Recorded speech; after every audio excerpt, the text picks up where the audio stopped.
Bismillahirrahmanirrahim. Assalamualaikum warahmatullahi wabarakatuh. A'udzu billahi minasyaitonir rajim. Bismillahirrahmanirrahim. Alhamdulillahi rabbil alamin. Wassalatu wassalamu ala sayyidina Muhammadin asyrafil mursalin wa ala alihi wa sahbihi ajma'in. Subhanaka la ilma lana illa ma 'allamtana innaka antal alimul hakim. Wala hawla wala quwwata illa billahil aliyyil azim. Radina billahi rabba wa bil islami dina wa bi Muhammadin nabiyyan wa rasula. Allahumma a'inna ala dhikrika wa syukrika wa husni ibadatik. Rabbi yassir wa la tu'assir fa inna taysir alayka yasir. Rabbi tammim bil khair. Nawaitu i'tikaf fi hadha masjid sunnatan lillahi ta'ala. Alhamdulillah, syukur pada Allah Subhanahu wa ta'ala. Selesai kita menunaikan solat fardu maghrib secara berjemaah, kemudian kita kekal di dalam rumah Allah Subhanahu wa ta'ala sementara menunggu waktu isyak dengan perkara yang bermanfaat. Moga-moganya Allah Subhanahu wa ta'ala merahmati dan mengampunkan kita semua. Kita masih lagi bersama dengan Rasulullah sallallahu alaihi wasallam melalui kitab karangan Syekh Safiur Rahman Al-Mubarakfuri, sebuah kitab yang diberi nama Ar-Rahiqul Makhtum, mengisahkan perjalanan hidup makhluk yang paling disayangi oleh Allah Subhanahu wa ta'ala, iaitu Muhammad bin Abdullah sallallahu alaihi wasallam. Dan tujuan kita mempelajari sirah adalah untuk mewujudkan rasa cinta terhadap Rasulullah sallallahu alaihi wasallam, agar rasa perasaan kasih dan cinta itu hadir daripada dalam hati kita, bukan hanya sekadar di bibir semata. Nak sayang daripada hati, kena kenal Rasulullah. Nak kenal Rasulullah, kena baca sirah. Bila kena baca sirah, maksudnya kena ada kitab sirah. Makin banyak maklumat kita berkaitan dengan Rasulullah sallallahu alaihi wasallam, maka makin dalam rasa cinta kita terhadap Nabi. Lagi lama kita datang buat umrah ataupun buat haji, kita akan duduk termenung lama di satu-satu sudut bumi Mekah ataupun Madinah, kerana kita membayangkan kehidupan Rasulullah sallallahu alaihi wasallam. Sirah Nabi mengambil masa 63 tahun. 53 tahun kehidupan Rasulullah sallallahu alaihi wasallam di Mekah. Kemudian Rasulullah berhijrah dan Nabi kekal tinggal di Madinah sehinggalah akhir hayat hidup Rasulullah sallallahu alaihi wasallam selama 10 tahun. Jadi 53 campur 10 tahun, 63 tahun. Itulah umur Rasulullah sallallahu alaihi wasallam. Pada pertemuan yang terdahulu kita dah lihat bagaimana Rasulullah sallallahu alaihi wasallam diuji dengan ujian Allah yang sangat berat. Dalam peristiwa boikot, Nabi sallallahu alaihi wasallam dipulau oleh orang-orang Mekah sendiri selama 3 tahun, sehingga menyebabkan orang-orang Islam bersama dengan Rasulullah sallallahu alaihi wasallam kehilangan ataupun kehabisan bekalan makanan. Apabila bekalan makanan nak masuk sahaja ke dalam kota Mekah, pemimpin-pemimpin Quraisy dia beli terus, dia beli siap-siap supaya orang Islam dan juga Muhammad tidak ada bekalan, sehingga menyebabkan mereka makan daun-daun ataupun kayu-kayu yang menyebabkan mereka, bibir mereka luka, berdarah, disebabkan mereka makan daun-daun dan ranting-ranting tersebut. Habis daripada peristiwa itu, Nabi diuji lagi sekali lagi. dengan ujian kematian, Allah Subhanahu wa taala wafatkan Abu Talib yang selama ini mendukung dakwah Rasulullah sallallahu alaihi wasallam, melindungi dakwah Rasulullah sallallahu alaihi wasallam. Selang beberapa bulan Allah uji lagi Rasulullah dengan kewafatan isteri tercinta Nabi, iaitu Khadijah binti Khuwailid. Tuan-tuan, ujian Rasulullah sallallahu alaihi wasallam tak berhenti. Daripada awal Rasulullah dilahirkan hinggalah hari kewafatan Nabi, ujian Nabi tidak berhenti. Dan Nabi lulus ke semua ujian-ujian tersebut. Sebab itulah Rasulullah sallallahu alaihi wasallam merupakan tempat pertama di sisi Allah Subhanahu wa taala sebagai makhluk yang paling disayangi oleh Allah. Kemudian habis daripada rentetan ujian tersebut, adakah membuatkan Nabi letak jawatan, ya Allah, aku tak layak, aku lemah, aku letak jawatan? Adakah Nabi bersifat begitu? Tidak.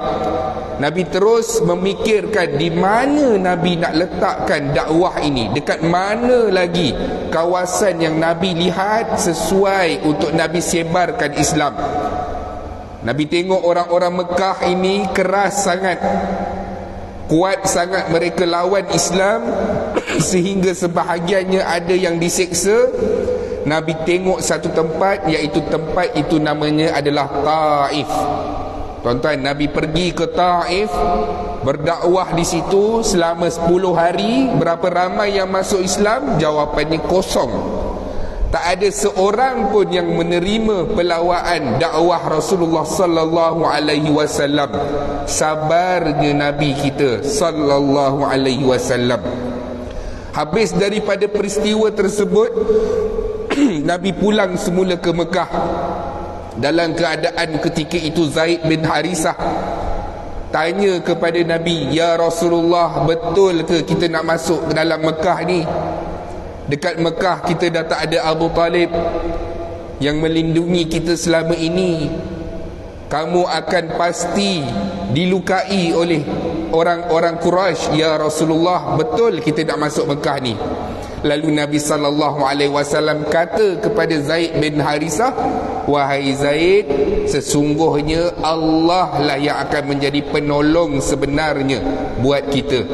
Dan Allah tidak akan membenarkan mana-mana orang ataupun makhluk di dalam muka bumi Allah ini untuk menghalang daripada agama ini disebarkan.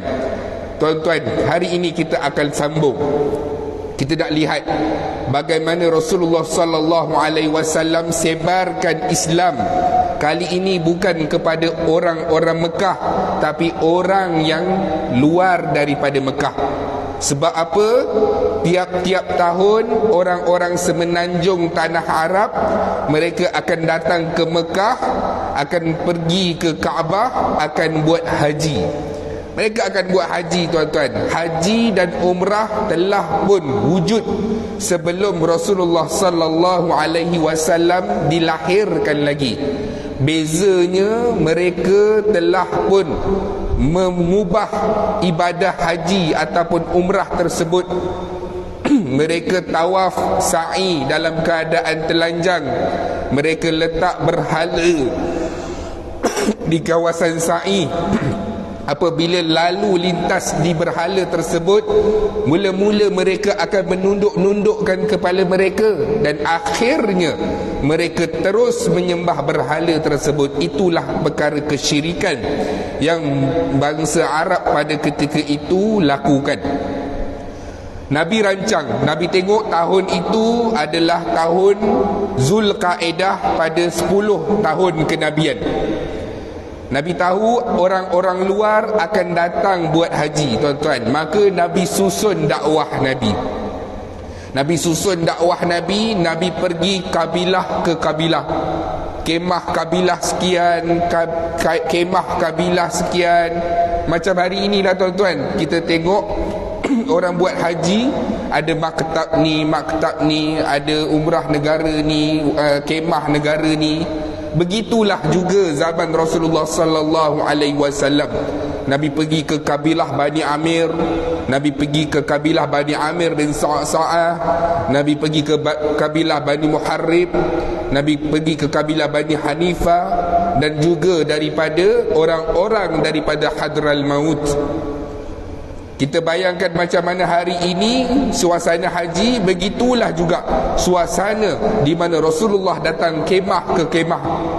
Nabi pergi kemah ke kemah, Nabi bagi tahu bahawa sesungguhnya aku adalah pesuruh Allah dan aku menyeru kamu supaya menyembah Tuhan yang satu, iaitu Allah. Tinggalkan berhala-berhala ini, kamu akan diberikan ganjaran oleh Allah syurga, dan Allah tidak akan mengazab kamu di dalam neraka. Tuan-tuan, Nabi pergi kabilah ke kabilah, kemah ke kemah ini. Berapa ramai yang masuk Islam? Jawapannya kosong, tuan-tuan. Sabarnya Rasulullah sallallahu alaihi wasallam. Bila saya cerita tentang Nabi pergi kemah ke kemah ini, dia tidak berlaku pada tahun tersebut. Maksudnya tiap-tiap tahun ada musim haji. Itulah rutin Rasulullah sallallahu alaihi wasallam, pergi ke kemah untuk sebarkan Islam kepada orang daripada luar mereka, daripada luar Mekah, berlarutan sehingga tahun ke-12 kenabian, tuan-tuan. Rentetan tahun demi tahun yang masuk Islam adalah kosong. Tak ada siapa pun yang menjambut dakwah Rasulullah sallallahu alaihi wasallam. Dalam kitab Ar-Rahiqul Makhtum, tuan pengarang kita dinukilkan beberapa kisah waktu Rasulullah sebarkan Islam untuk orang luar. Nabi pergi ke kemah Bani Abdullah. Nabi pergi ke kemah Bani Abdullah, Nabi puji Bani Abdullah ini.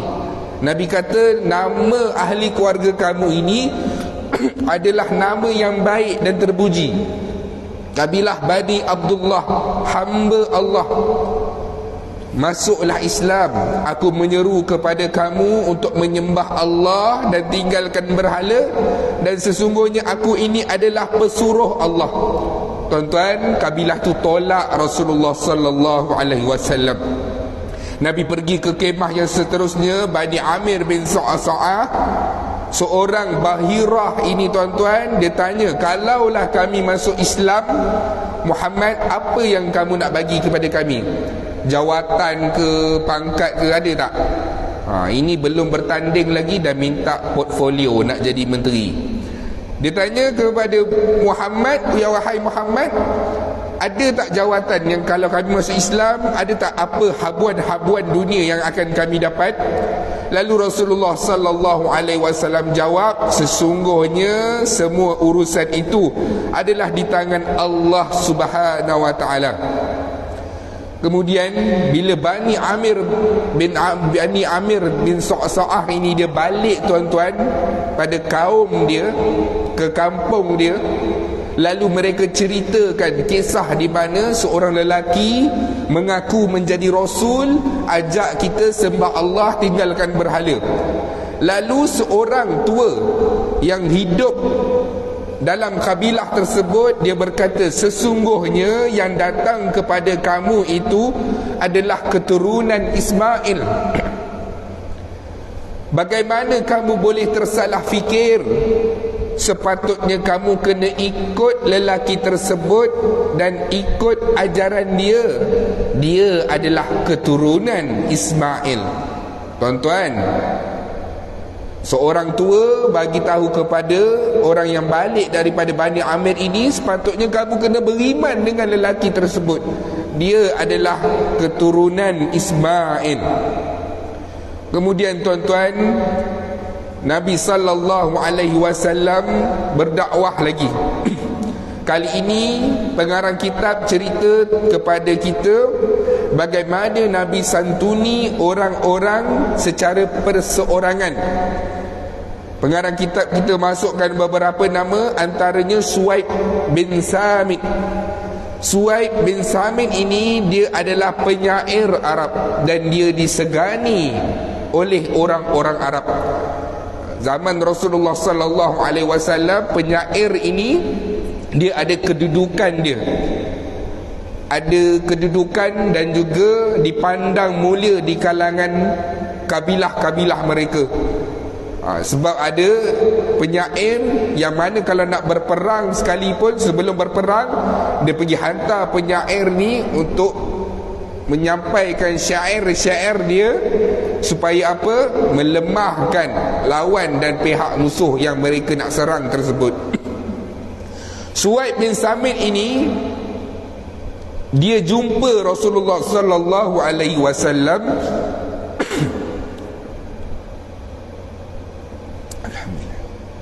Dia jumpa Rasulullah sallallahu alaihi wasallam, kemudian dia baca kata-kata hikmah Luqmanul Hakim.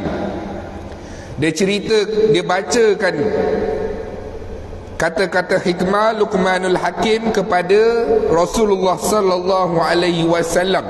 Luqmanul Hakim ini tuan-tuan, dia hidup sezaman dengan Nabi Daud. Disebut kepada Rasulullah sallallahu alaihi wasallam.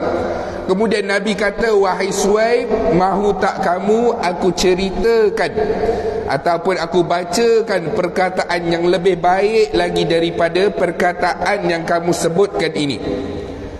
Lalu ketika itulah Rasulullah sallallahu alaihi wasallam terus membacakan Al-Quran kepada Suhaib. Tuan-tuan, Nabi terus baca Al-Quran.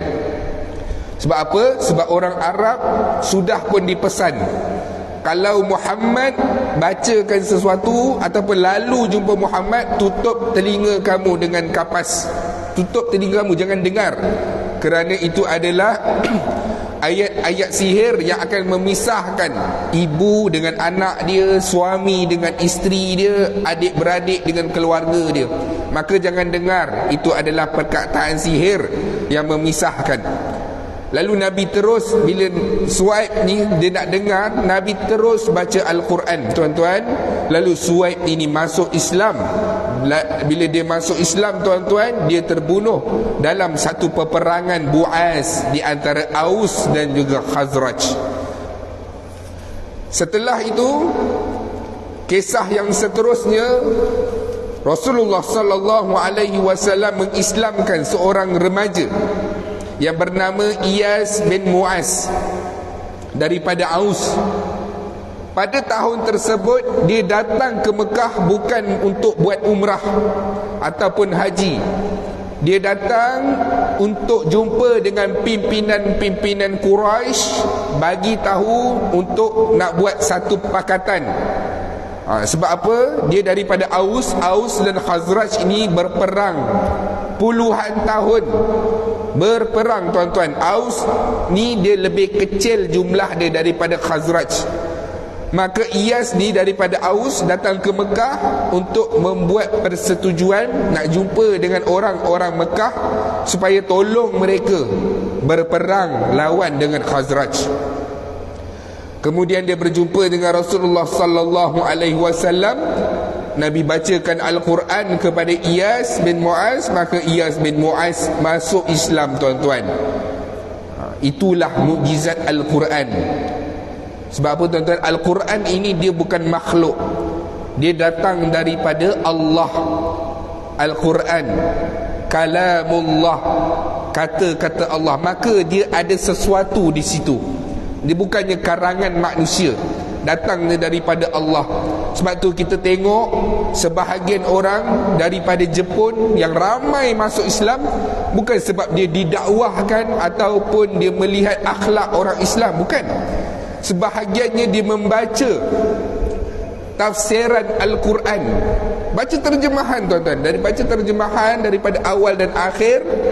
Kemudian mereka mencari sesuatu di dalam isi kandungan Al-Quran ini, kebenaran dia, tuan-tuan. Kebenaran di dalam Al-Quran, maka mereka percaya dan mereka masuk Islam. Masuk Islam. Kerana apa? Al-Quran ini adalah mukjizat. Macam kita pergi Mekah, tuan-tuan. Kita pergi Mekah, tak faham pun apa yang imam tu baca. Tapi sebab dia Al-Quran, kita dengar imam tu baca dengan Mekah, dengan sound system, tak bergema, tak bergaung. Dengar sebutir-sebutir ayat yang disebutkan oleh imam tersebut. Maka tak tahu Dia mukjizat tuan-tuan. Dia jadi tak tahulah, menangis, rasa sebab, jiwa ni berombak, sedih. Kenapa tuan-tuan? Kerana Al-Quran itu dia mukjizat. Dia mukjizat. Dia sesuatu, dia adalah hidayah daripada Allah Subhanahu Wa Taala. Kemudian yang seterusnya, Rasulullah sallallahu alaihi wasallam islamkan seorang pemuda iaitu Abu Dzar. Abu Dzar daripada Ghifar. Sebab tu panggil Abu Dzar Al-Ghifari. Bila dia dengar Iyas masuk Islam, dia pun cari. Dia cari seorang nama yang bernama Muhammad di Mekah ini, dia nak jumpa.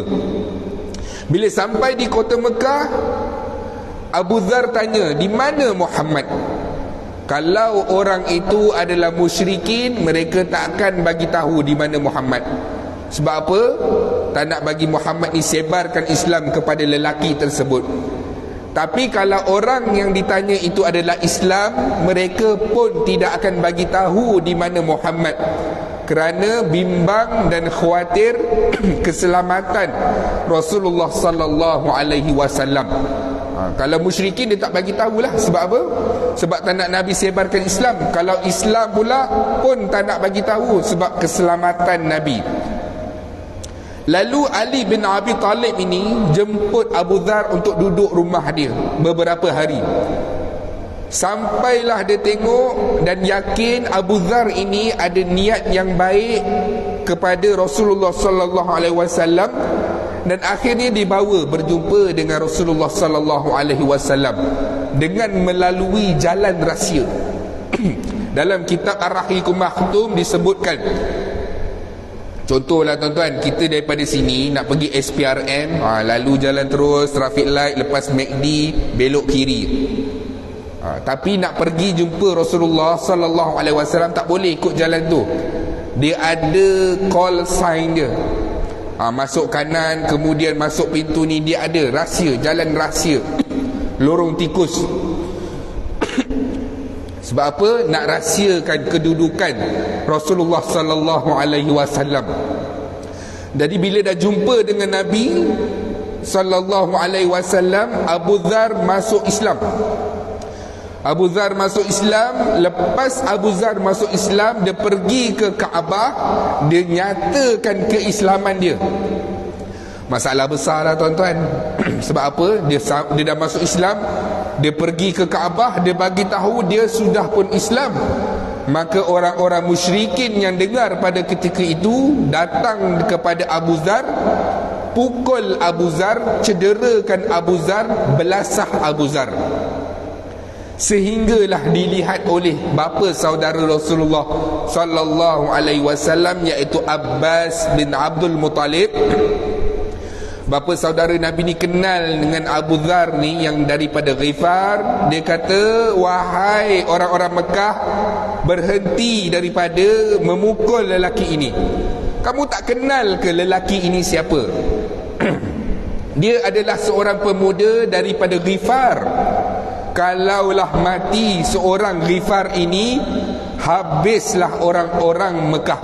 Sebab apa tuan-tuan? Sebab apa? Ghifar adalah satu daerah dan laluan. Kalau orang-orang Mekah nak berdagang ke Syam, mereka kena lalu satu kawasan, tak kisahlah pusing kat mana pun, kena lalu jalan yang bernama Ghifar ini.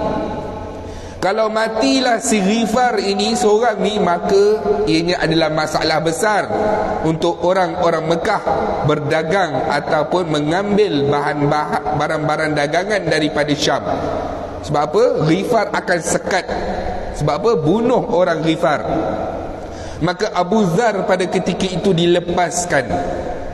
Itulah kali pertama dia jumpa dengan Rasulullah, masuk Islam, dan dia balik semula ke kampung halaman dia, Ghifar.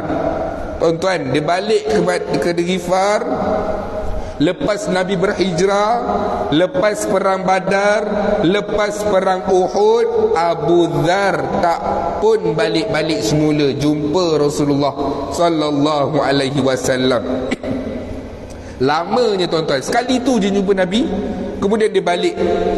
Dan akhirnya apabila tahun 5 Hijrah, Abu Dzar balik berjumpa dengan Rasulullah sallallahu alaihi wasallam. Ya Rasulullah, aku sudah pun Islamkan, aku telah pun sampaikan dakwah ini, aku sebarkan Islam. Tuan-tuan, dia sebarkan Islam berapa ramai tuan-tuan? Bukan kepada ahli keluarga semata-mata. Dia sebarkan Islam 2 kabilah, Ghifar dan juga Salim. Orang Ghifar dan orang Salim, dia sebarkan Islam dan mereka beriman kepada Allah. Macam kita lah, Abu Dzar Islamkan Putrajaya dengan Cyberjaya. 2 kabilah terus balik kepada Rasulullah sallallahu alaihi wasallam. Ketika itu Nabi berumur 58 tahun. Dan 58 tahun Nabi sangat puji Abu Dzar. Nabi kata apa? Ghifar ghafarallahu lahum, Salim salamallah. Semoga Allah mengampunkan orang-orang Ghifar dan Allah sejahterakan orang-orang Bani Salim. Tuan-tuan, Rasulullah sallallahu alaihi wasallam sangat suka dan gembira dengan apa yang Abu Dzar ini bawa. Kita tuan-tuan, ahli keluarga kita, anak kita, isteri kita pun belum lagi sempat berjaya kita nak dakwah mereka. Dakwah macam mana tuan-tuan? Tegurlah kalau aurat, kalau pakai seluar jeans ketat, suruh dia pakai longgar. Berani tak tuan nak sebut begitu? Abu Dzar Islamkan 2 kabilah, Ghifar dan juga Salim kepada Rasulullah sallallahu alaihi wasallam. Seterusnya Tufail bin Amr ad-Dausi. Nabi sallallahu alaihi wasallam Islamkan Tufail bin Amr ad-Dausi. Dia ni siapa? Tufail bin Amr ad-Dausi ini, dia adalah pemimpin daripada Yaman. Tufail bin Amr ad-Dausi ni pemimpin daripada Yaman. Dia datang ke Mekah untuk buat haji. Pemimpin-pemimpin Mekah semua tahu dah Tufail bin Amr ad-Dausi daripada Yaman datang. Maka dia jemput siap-siap Tufail bin Amr ni. Sebab apa? Tufail bin Amr ini kalau dia masuk Islam, masalah besar. Sebab apa? Dia pemimpin. Kalau dia masuk Islam, dia balik ke Yaman, dia Islamkan semua rakyat-rakyat dia, habis kita. Pergi jemput dia. Pergi jemput dia dekat airport dengan kereta ke apa ke. Contohlah tuan-tuan. Sebab apa? Pemimpin datang ke satu negara, Mekah, pergi jemput dia, ambil dia, bagi tahu dekat dia sesungguhnya di Mekah ini ada seorang lelaki yang bernama Muhammad. Jangan dengar perkataan dia. Perkataan dia pun tak dengar, hampir dengan dia pun tak boleh. Lalu Tufail bin Amr waktu dia sedang melaksanakan tawaf, dia nampak seorang lelaki tuan-tuan. Siapa lelaki itu? Dia adalah Rasulullah sallallahu alaihi wasallam. Bismillah. Dia adalah Rasulullah sallallahu alaihi wasallam. Lalu Tufail bin Amr datang kepada Nabi, berkenalan dengan Nabi. Dia kata, wahai Muhammad, kamu ini orang kata gila, tapi aku lihat kamu ini tidak seperti orang gila. Tuan-tuan, nak tuduh Nabi gila pun tak boleh. Sebab apa? Tak nampak ciri-ciri orang gila. Nak tuduh dukun, ahli sihir pun tak boleh. Tak ada ciri-ciri ahli sihir pun terhadap Rasulullah sallallahu alaihi wasallam. Lalu Tufail bin Amr ini tanya kepada Nabi, wahai Muhammad, apa yang kamu bawakan? Tuan-tuan, dia tanya kepada Nabi apa yang Nabi bawa. Terus Rasulullah sallallahu alaihi wasallam membacakan Al-Quran kepada Tufail bin Amr ad-Dausi. Tufail bin Amr ad-Dausi masuk Islam pada ketika itu juga. Lalu balik ke Yaman. Antara orang yang diislamkan oleh Tufail bin Amr ad-Dausi ini, siapa dia tuan-tuan? Nama yang diislamkan ni masyhur. Tapi nama dia sendiri, Tufail bin Amr ini, jarang-jarang kita dengar. Diislamkan siapa? Antaranya adalah Abu Hurairah.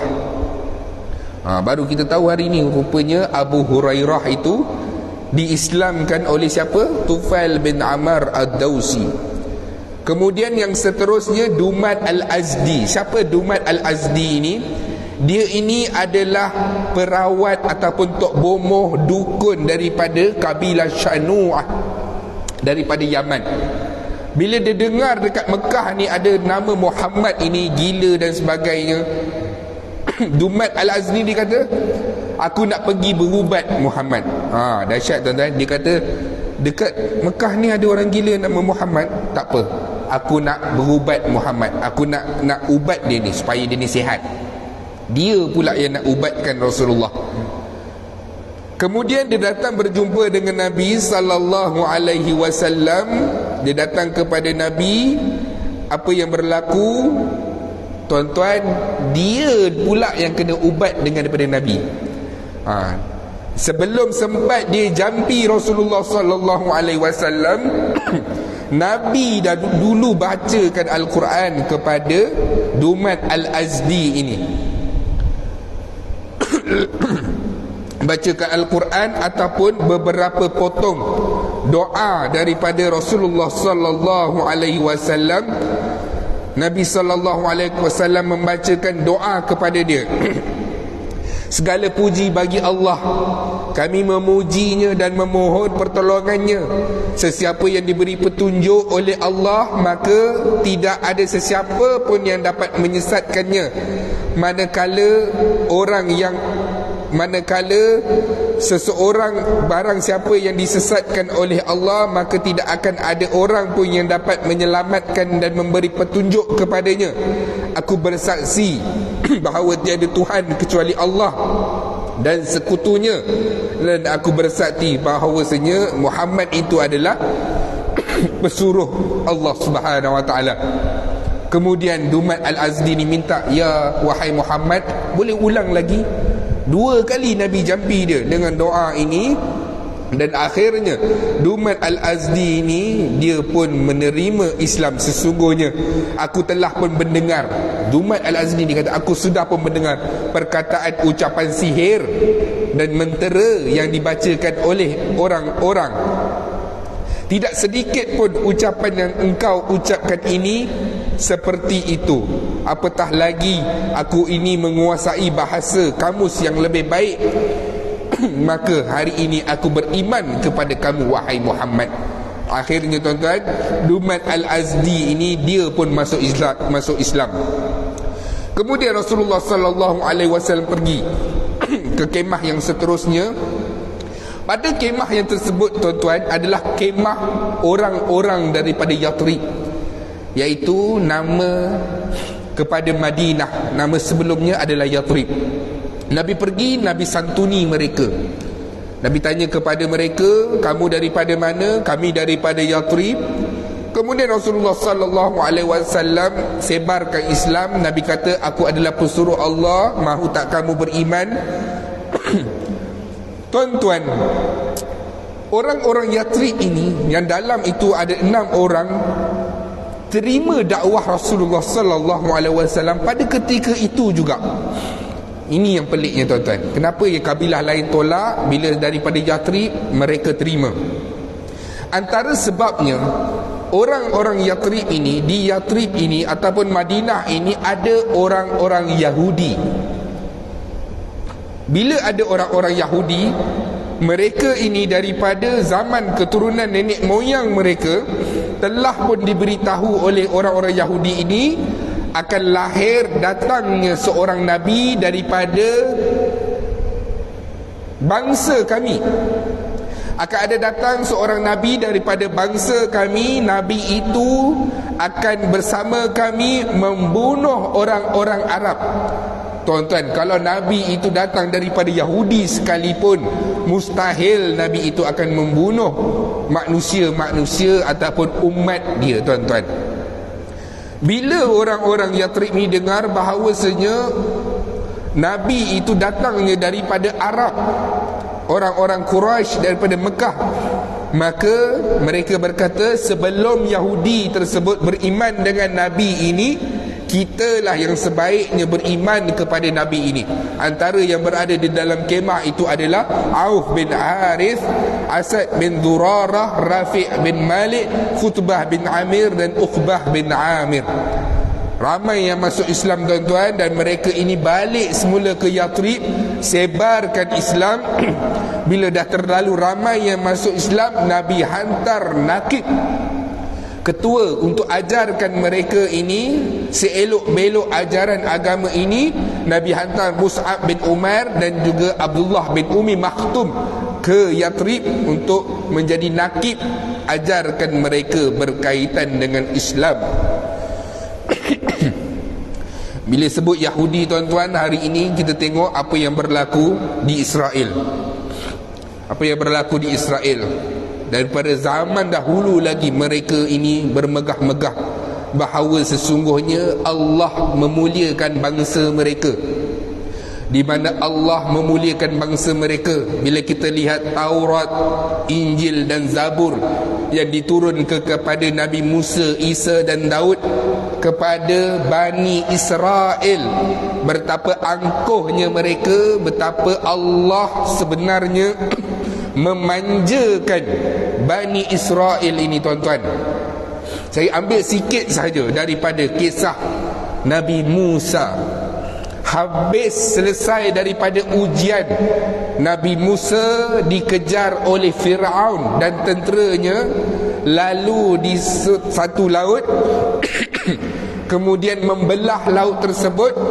Nabi Musa dan pengikutnya lepas daripada laut itu, selamat daripada dikejar oleh tentera-tentera Fir'aun, lalu dikaramkan oleh Allah tentera-tentera Fir'aun itu di dalam laut tersebut. Habis daripada peristiwa itu tuan-tuan, berjalan ke satu tanah, jumpa satu kaum. Apa perkataan yang disebut oleh Bani Israel ini? Yakfu ala asna, mereka sembah berhala. Ya Musa, ij'al lana ilahan, buatkan kami satu Tuhan, kama lahum ahliha, seperti Tuhan mereka. Tuan-tuan, pelik Allah dah bagikan, dah tunjuk mukjizat kelebihan, dah selamatkan mereka daripada dikejar ataupun dibunuh oleh tentera-tentera Fir'aun.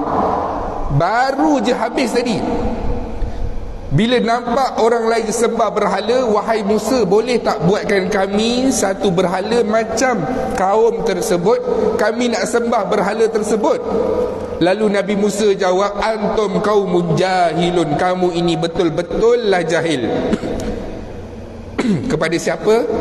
Kepada Bani Israel.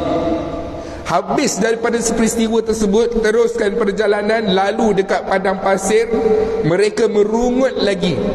Wahai Musa, panas, mintalah kepada Allah supaya Allah datangkan pertolongan. Allah turunkan awan, lindungi kaum Bani Israel ini berjalan tuan-tuan. Punyalah dimanjakan oleh Allah Subhanahu wa taala. Tak cukup dengan itu, Allah berikan mereka wa anzalna alaikumul manna wa salwa, berikan mereka makanan gandum dan burung, iaitu daging, kepada Bani Israel. Sebab itulah tuan-tuan, Bani Israel ini mereka menganggap bahawa sesungguhnya Allah hanya menyayangi orang-orang daripada Bani Israel. Hari ini kita lihat bagaimana Bani Israel ini, orang-orang Israel Zionis ini menyerang orang-orang Islam.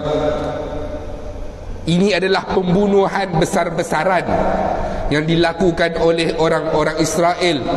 Bukan sahaja pembunuhan besar-besaran, ianya adalah jenayah perang yang patut dikutuk dan dikecam oleh dunia tuan-tuan. Mana ada satu benda yang mana mereka menggunakan alasan sesuatu hanya untuk menghalalkan perbuatan mereka membunuh kanak-kanak dan juga wanita-wanita. Moga-moga Allah Subhanahu wa taala memberikan mereka balasan syurga, orang-orang yang mati syahid, dan semoga Allah Subhanahu wa taala memberikan pertolongan kepada mereka tuan-tuan. Kita tak boleh buat apa-apa selain daripada kita berdoa, buat solat hajat, kunut nazilah, bersedekah. Apa yang kita boleh buat lagi tuan-tuan? Sebarkan.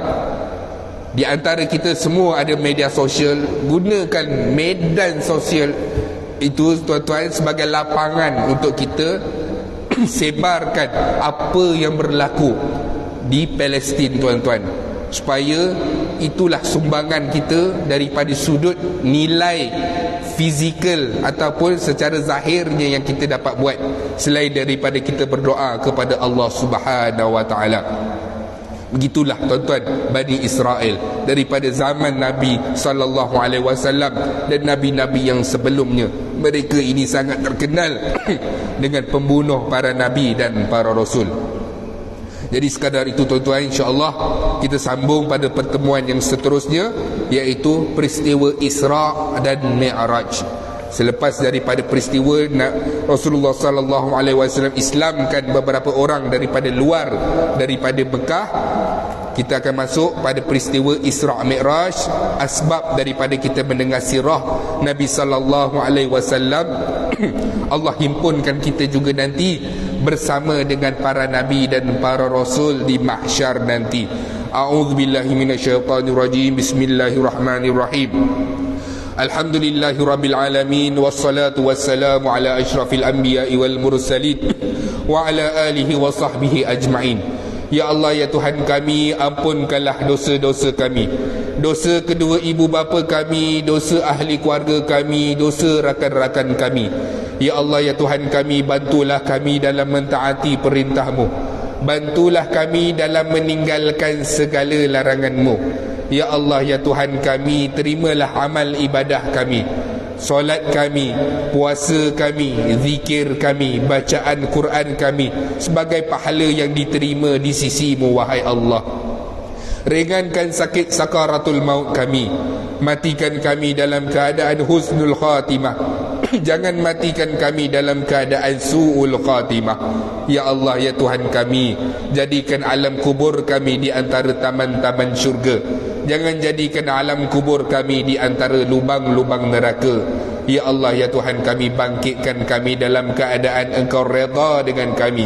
Berilah buku amalan kami dengan tangan kanan kami, jangan beri buku amalan kami dengan tangan kiri kami. Ya Allah, ya Tuhan kami, hisablah kami dalam keadaan ihsan, ya Allah. Permudahkanlah proses timbangan mahsyar kami nanti, ya Allah. Pimpinlah kami dalam meniti titian sirat-Mu, ya Allah. Himpunkan kami, kedua ibu bapa kami, ahli keluarga kami, rakan-rakan kami ke dalam syurga Firdaus-Mu tanpa hisab dan azab, dan jauhkanlah kami daripada azab api neraka Jahannam. Ya Allah, ya Tuhan kami, permudahkanlah urusan saudara mara kami di Palestin, ya Allah. Berikanlah kesejahteraan kepada mereka, ya Allah. Bantulah mereka, ya Allah, seperti mana kehendak dan kemahuan-Mu, wahai Allah. Lindungilah mereka, ya Allah. Berikan mereka balasan syurga, ya Allah. Hindarilah mereka, ya Allah, daripada ancaman orang-orang Israel Zionis, ya Allah. Hancurkanlah pakatan mereka, ya Allah. Singkirkanlah mereka, ya Allah. Naikkanlah agama-Mu ini, ya Allah. Musnahkanlah musuh-musuh-Mu, wahai Allah. Rabbana atina fid dunya hasanah wa fil akhirati hasanah wa qina adzaban nar. Wa sallallahu ala sayyidina Muhammad wa ala alihi wa sahbihi wa sallam. Walhamdulillahi rabbil alamin. Taqabbalallahu minkum wa minkum. Taqabbal.